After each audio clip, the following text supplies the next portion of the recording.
You are listening to the Next Play podcast, the playbook for high-performing leaders who want to exceed their full potential. From walking on the Ole Miss football team at 5'7", 150 pounds and earning a full D1 scholarship, to coaching thousands around the world and working with massive organizations like IBM. I've learned countless lessons that I'll be sharing right here with you. Join me as I interview some of the most successful people so you too can learn how to focus on always moving forward by deciding, planning, and executing on the next play relentlessly. This is Richie Contartesi, also known as Relentless Richie with the Next Play podcast. And today I have a very special guest for you. His name is Matt Pridemore, and he has an extremely cool background. He's built a pretty impressive company, to say the least. And he's going to be sharing with us not only his story and how he built this company, but how he's built an unbelievably powerful sales team and sales leadership team to run that team. So to give you a little bit of a background, he was a former professional baseball umpire, pretty cool. And in 2016, he started his first furniture store franchise. And in just 5 years has over 12 locations, is top 40 under the 40 furniture execs by Home Furniture Business, and also has a real estate investment company and an appliance repair business. So he's doing a lot. He's crushing it. He's learned how to not have to be in the business, but work on the business. But ultimately today we're going to be talking about leadership. So Matt, what can I say, man? Thank you for being on the show. Thank you so much for the introduction. Still feels so weird to kind of hear someone else talk about you, and I appreciate the shout outs, and excited to get started. And thank you so much for having me on. Yeah, absolutely, man. It's nice hearing someone else talk about how awesome you are, huh? It really is. It's the whole the podcasting side of life and the book side of life. All this is all a little bit newer to me. So as I drove from Mobile over to South Georgia today, was listening to some of your podcasts from before, and really was very neat to kind of hear that side of life and where you came from and what's going on, and then to hear you talk about mine is pretty cool. So I appreciate it.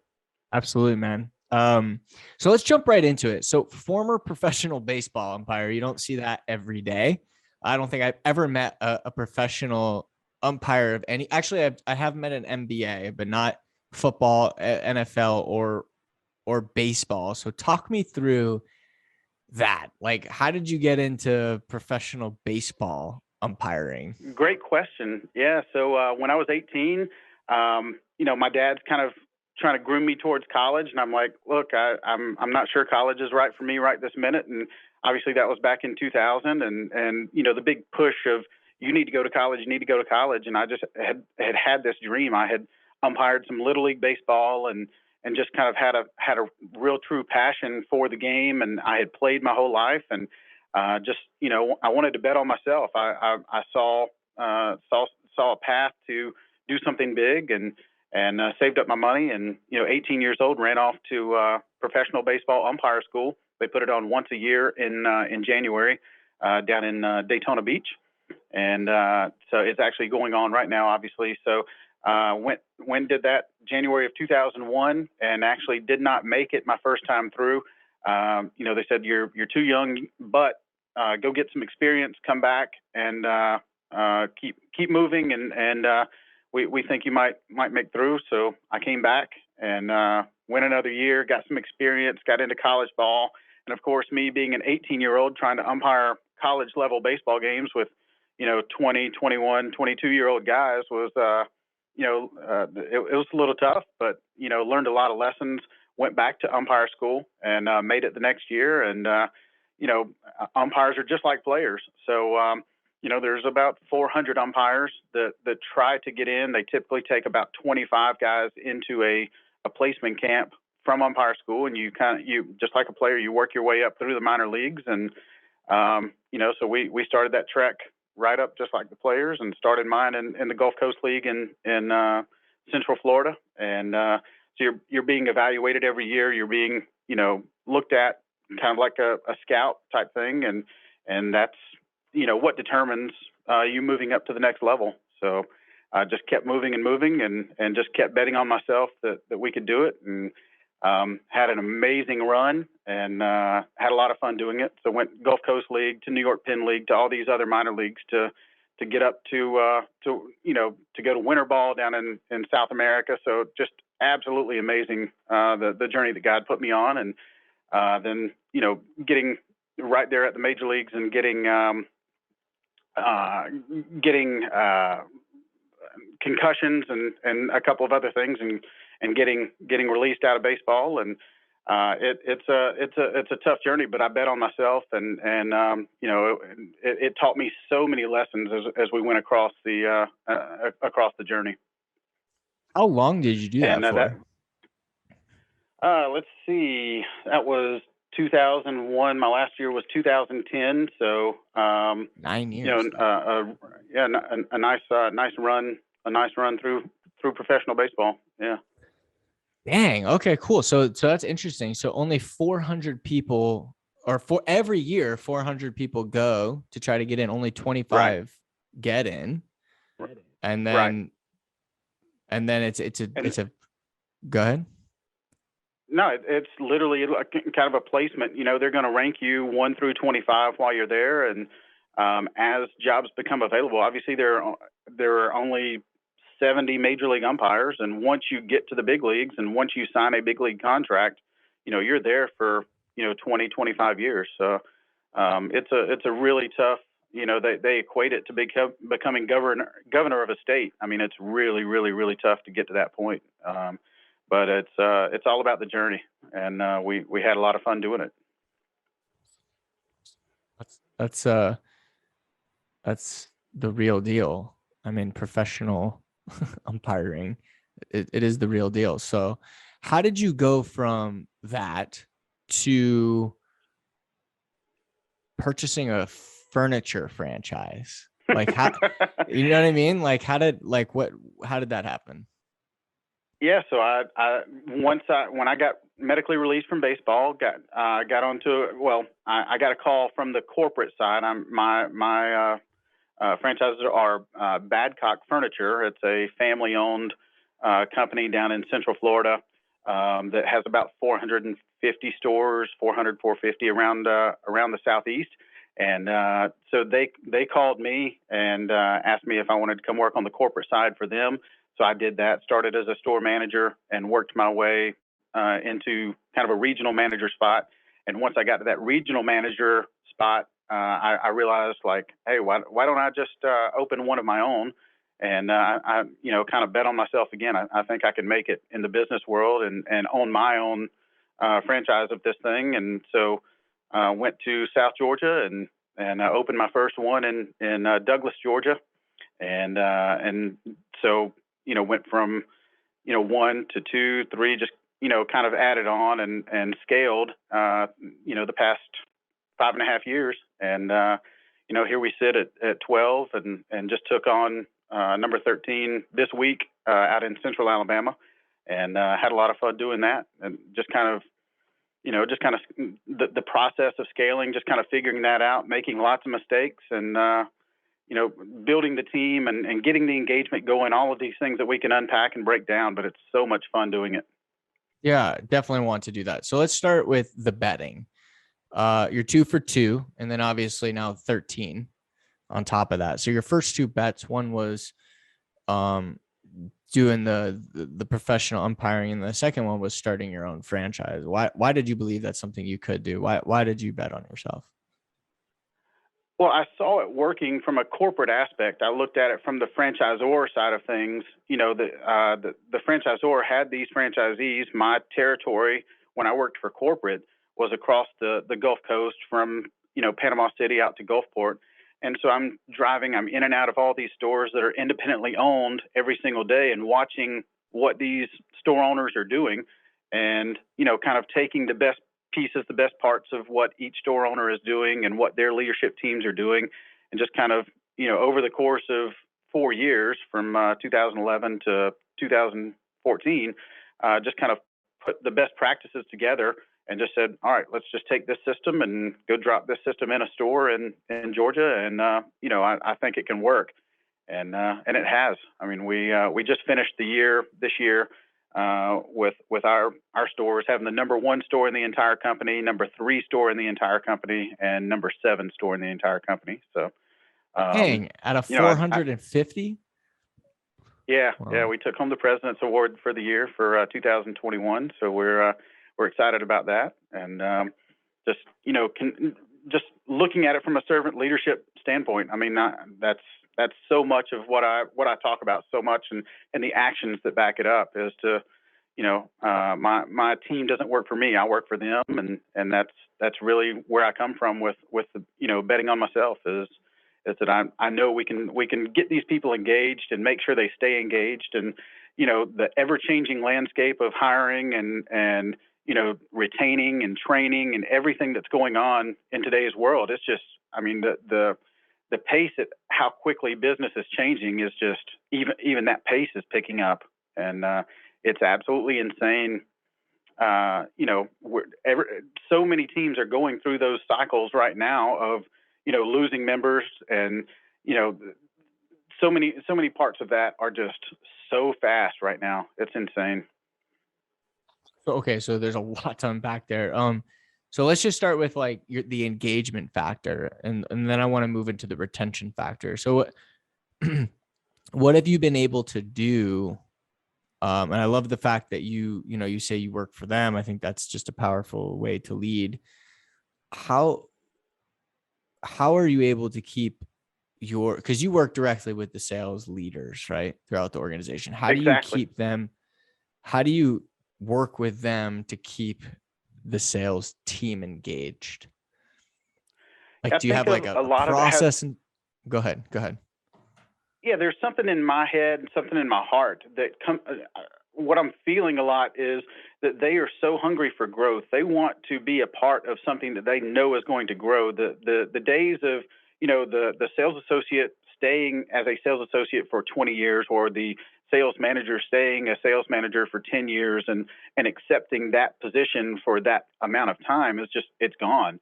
And so I think, we've all heard the notion that if you're not growing, you're dying, or something along that line. And so making sure that I'm engaged enough with the leadership at the store level, with the sales team leadership, and with the general managers and the regional managers, staying engaged enough with each of them to make sure that they're driving towards goals that are going to push them to be able to allow us to grow. And people ask all the time, how have you gotten to 12 or 13 stores all of a sudden? And it's really the teams that are so engaged. They're pushing this growth, and I feel like if I stop now with all the growth of getting new stores, we're buying new stores, we're starting new stores, all this type thing. If we stop this whole train right now, then I have failed the people that are around me. And if they are engaged enough and bought in enough to our processes, then it's up to me in my position to continue that growth. And we're going to continue that. Got it. So the way that you're keeping your team engaged is by showing them that we're growing and that there's an opportunity for growth. Right. So there is going to be opportunity at every turning point, as long as you're hitting your goals, you're training, and you're staying engaged all along the way. Those next steps include growth, and they include moving, they include more money, they include all these different things that it takes for our organization to have growth. And so far, it's been a lot of fun. Awesome, man. What is your training philosophy? Do you do like I mean, you mentioned training and engagement. Like, what's your philosophy around that? Like, you've obviously done a really, really good job. What does that look like? Yeah, I mean, I think I draw a lot from, the Cardones and the Bradleys and, some of those guys as far as training goes. But, something they always said was training it's not something you did. It's something that you do. It's an everyday type thing. So whether it's making sure that the teams are role playing or the sales associates and the team leads, they know, that they've got their they're, we've got Facebook groups that I'm engaged in, that I'm doing, I'm doing videos daily and weekly and monthly to make sure that they are seeing my face and understanding where I'm coming from, and they understand that I'm still engaged in this just as much as I was in day one. It's just that as we have scaled, I've had to put people between us that I expect them to, they see where I'm coming from. They understand my vision, and I make sure I pass that vision down every single day, every single week, and make sure that they are staying on the same path. That the people that are coming on board now in the sales roles and then moving into sales manager roles, that they understand, where we came from. They understand our story at the start when we were struggling, right at the beginning to kind of to get all these people on board. And it's just like a big snowball effect that has just continued to go. But training is an literally everyday thing. And training doesn't have to be sitting in front of a computer watching a video. Training is, that mentorship that I talked about at the beginning, of them understanding, why we do what we do. And I think, in today's world, they've got to know why they are doing it at every corner. And that why, the Simon Sinek, adage of, and he's one of my favorites. So it's a challenging thing to find, right? Like, to find that reason for doing something. Did you go through that whole thing? Like, did you find yours and while going through it, or not yet? I mean, I have found mine over and over. And for me, my why changes all the time. But, I wouldn't say all the time. It has changed as I have grown. Right. When I had one store and I was basically the store manager, my why was I wanted, the sales associates and the team lead to, I wanted the sales lead and the team lead to grow, and I wanted to attract more customers and have those sales. And so, as I grew, I had to make sure that the people that grew with me saw that same vision, that they passed that down, and that vision has to stay consistent. But now I'm doing it for my family as well, and doing it for freedom, and all these other things that I'm adding on to that initial why. It's just, we're just kind of packing that full over and over. Yeah, I've noticed that it definitely it built it kind of starts stacking once you start figuring it out.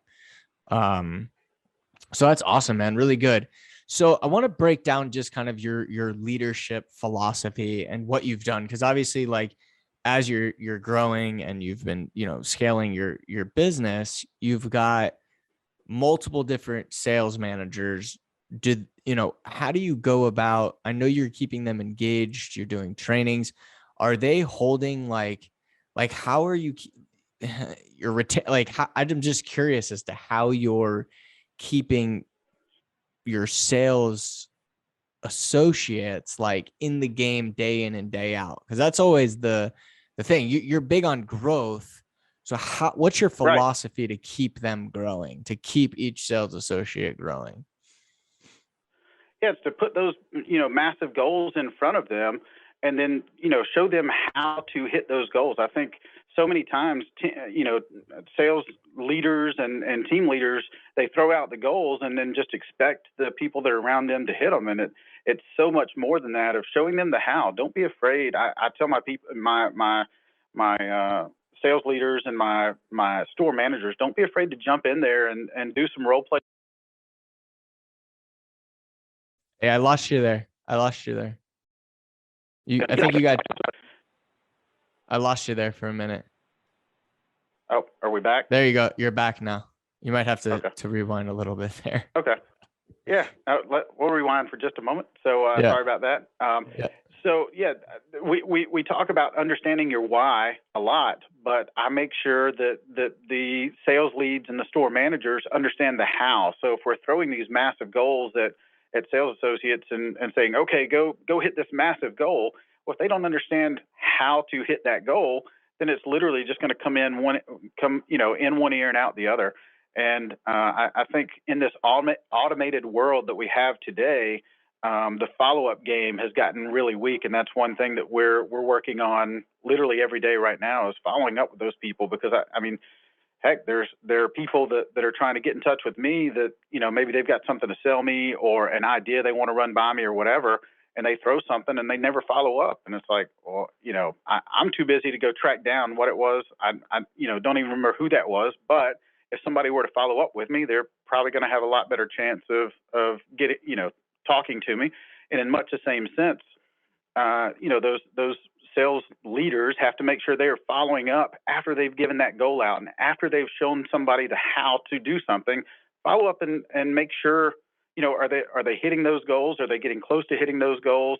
That follow-up game is, like I said, I think it's becoming a lost art because of the automated world, and it's up to the leadership to get back in there and make sure they're engaged with those frontline salespeople.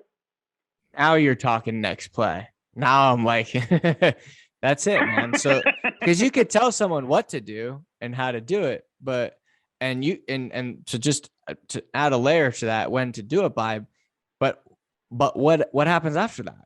Where's the exactly. Like you call follow up or accountability? Like what's the system and process to not only make sure, but also to maximize their potential moving forward, right? Because they're always not going to hit every goal, correct? Like that's not how it works.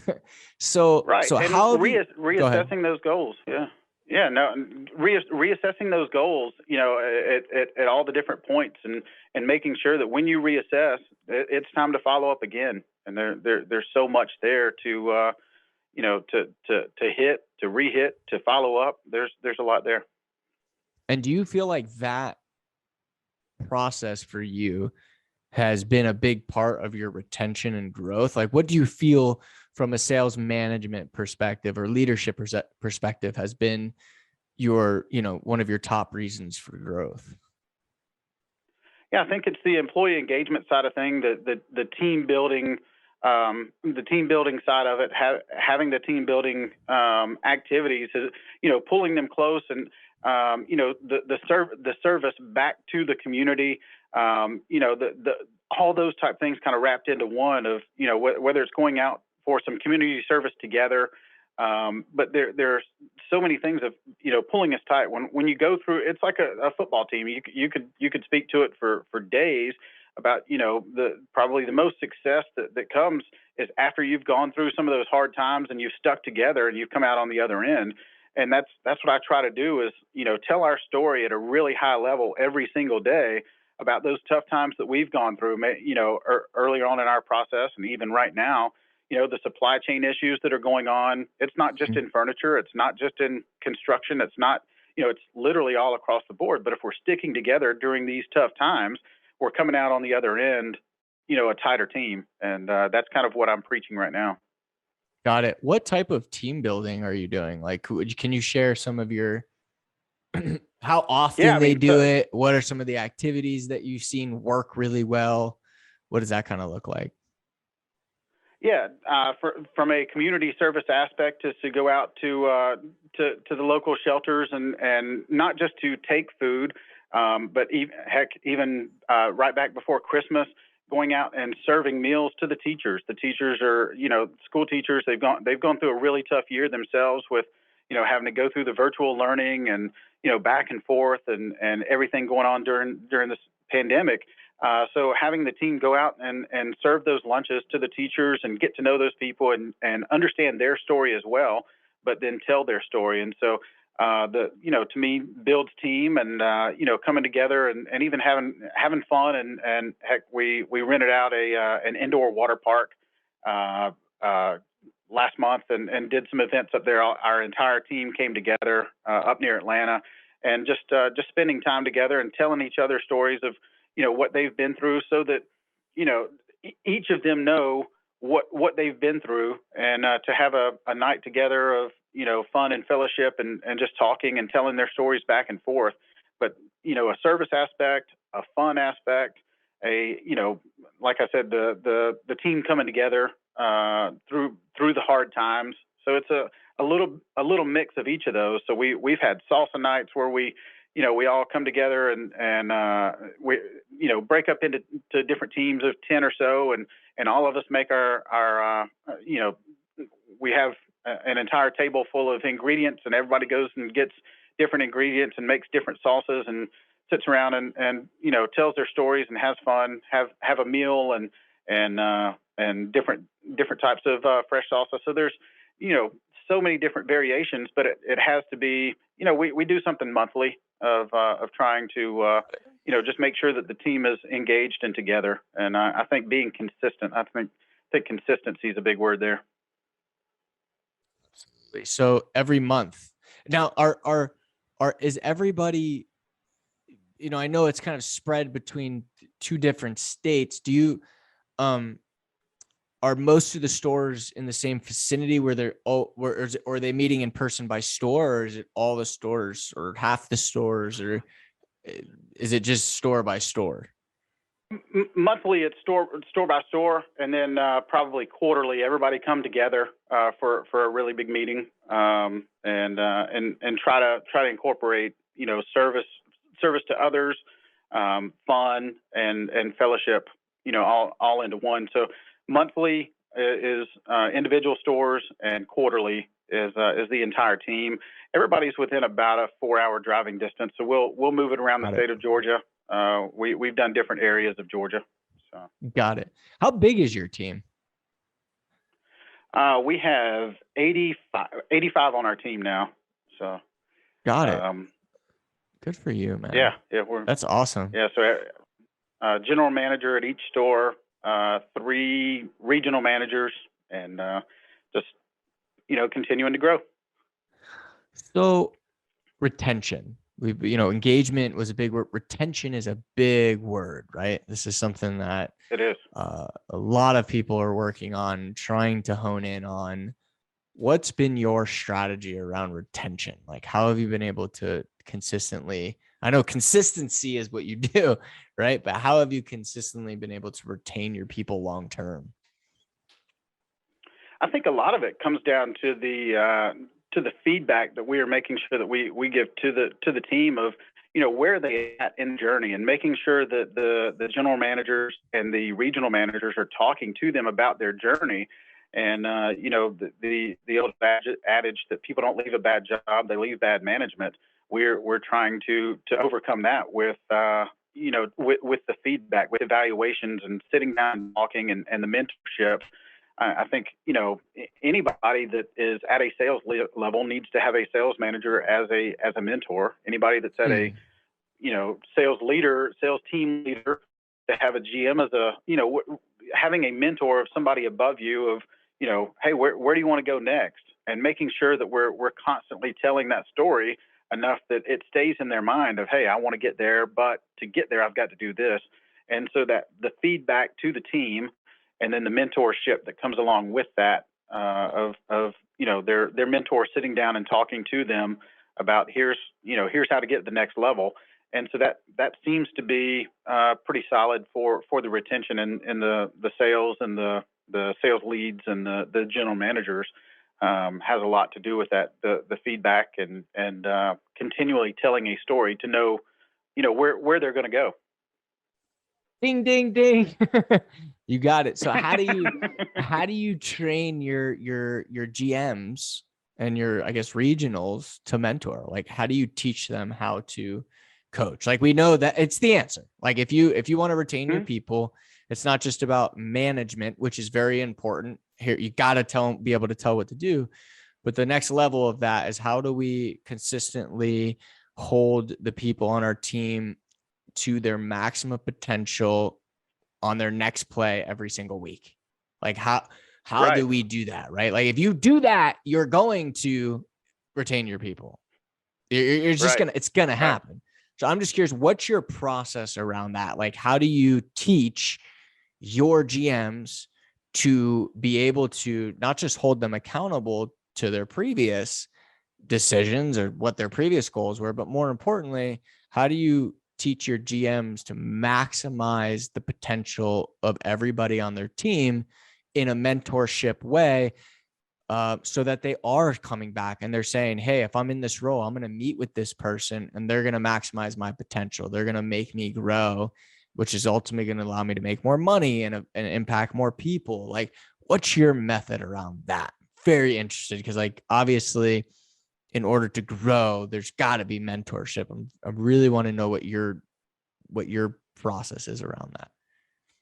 Yeah, you've kind of hit the nail on the head, actually, for me. And in the way that you asked the question, is it's really a mentorship from me that I'm sitting down with those general managers, with the regional managers on a monthly basis myself, of and literally taking somebody out to eat and talking to them for a half hour about their dreams, and understanding that when a general manager of a store is telling me their dreams, my mentality is for them to make sure that the people around them are hitting their dreams. That if a general manager is trying to get to regional manager level, the process of that happening is to make sure that the sales leads, the sales managers, all of those that are under them, that if they are hitting their dreams, then the general manager is going to hit his as well. And once you get into leadership, you've got to make sure that the people around you are hitting their dreams, hitting their goals, hitting their dreams. And if they do that, then you in yours. But so people that I have met in management are just about the me, and it has to be about the people that are. So if my mentality from a mentorship perspective is to get them out of their comfort zone. I don't do any real mentoring right there in the stores. I like to take them out to lunch, take them out to dinner, and let's just kind of talk and feel out what that looks like for you. Because as a leader in your store, you've got to have the people under you, and always assuming positive intent from the people that are around you. If you encounter those tough situations and you think that somebody has said something sideways to you and you're getting upset, well, you've got to just drop every bit of that ego stuff at the door and be ready to help, and be ready to help the people grow that are around you. If you're not helping them grow, you're not going to grow for yourself.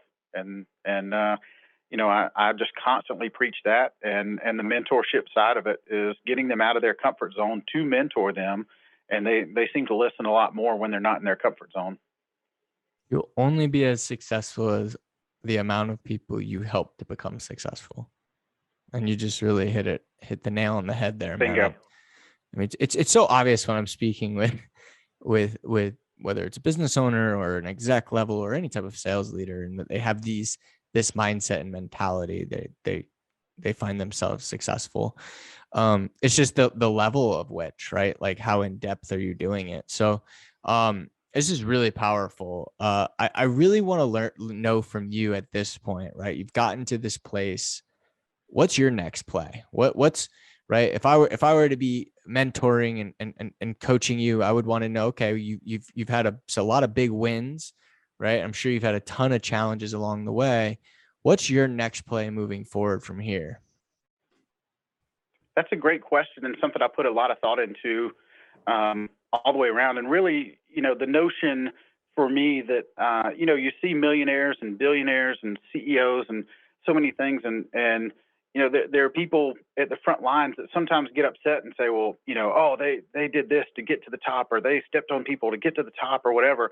But when I really drill down and really look deep into how some of these people got way up here, a lot of the times they kind of gave to get to the top, I guess is the best way to put it. They gave of themselves, they gave of their time, they gave of their efforts, and they got to a point where they could give their money, and they gave so much to everybody that is around them. And I'm, my big play, I mean, obviously, being able to write a book and to just talk to the masses at a big, a higher level. I just, the real estate side of it, I really have started to enjoy, but we have scaled this snowball that just keeps rolling and rolling. It's a lot of fun, but the goals continue to change, and we're just looking after the people that are around us, making sure that they are growing at a really high level. And the play for me, like I said, is probably the book side of things, and I'm literally just getting into a podcast and having some fun with that. But I just want more people to hear the story, and I just want to tell my story at a really high level, hoping that it inspires somebody around me that says, I want to do what that guy did. And we've got a lot on our team. We've got a lot of people on our team that are saying that and are backing it up with action. And I'm just ready for that to happen on other teams. And from the franchisee side of things, I'm ready to see more people take on those challenges. People that might be working in front lines or might be working as a general manager or as a team leader or something like that are just ready to go do more. And I'm ready to see that happen and hopefully be a big part of it. Awesome, man. What's the book? I wish I had a title for a book. I'm ready for one. I don't have one. I don't have a title yet for a book. I've got a lot of content in my head and a lot of content on the computer. But I'm ready to do it. I know there's a lot of people that are going to learn from you. So I'm super excited I hope I get a signed copy. Yeah. I sincerely appreciate it. Have you, I didn't even look to see, have you done a book yet? Yeah. So I did. I had a book in 2016. So what's the name of it? We're working on I'll send you one. It's In Spite of the Odds. Okay. In Spite of the Odds. Okay. Right here. That's awesome, dude. That is so cool. That was 5 years ago. I'm working on one right now. I'm super excited about.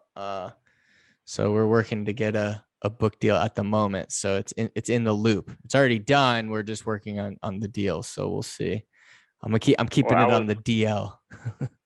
That's so cool. I literally just got my first book deal, and you got it? I thought you said it. Wait, yeah, you already. Yeah, I got a book deal. Yes, I did. I don't have a title for it yet. But I sent them the outline, and we had this all just happened about a month and a half ago, and I think we've got some mutual people that all know each other. But it's a lot of it's been a lot of fun, and the content is coming along as we speak. It's just I need to pick some mentors' brains, and I'm excited to follow you and read your book now, and probably won't be able to go to sleep until I read about half of one tonight. Or have you put it on audio, the audiobook thing? Yeah, it's on Audible. Audible. Okay. I do a lot of driving. Audio. Yeah. Okay. Yeah. So I do a lot of driving, obviously back and forth, but I also, one other thing that we didn't talk about, but I'll throw in there is that I do have my pilot's license in a plane. I do fly myself. When it's pretty cool. Once I take off and I'm, get up to altitude, I can flip on my audio books and put it on cruise control. And I've got about 2 hours, so that'll be a lot of fun to listen to Richie at 11,000 feet. There you go, man. Fun. Is that how high they go? You don't go all the way up to 30,000 in those type of planes? You can go up to 30,000. Mine's a twin engine. So I mean, you could, but it all has to do with the distance that you're flying. So about 10 or 11,000 is that's all I need to do. So that's awesome, man. Yeah, that's me.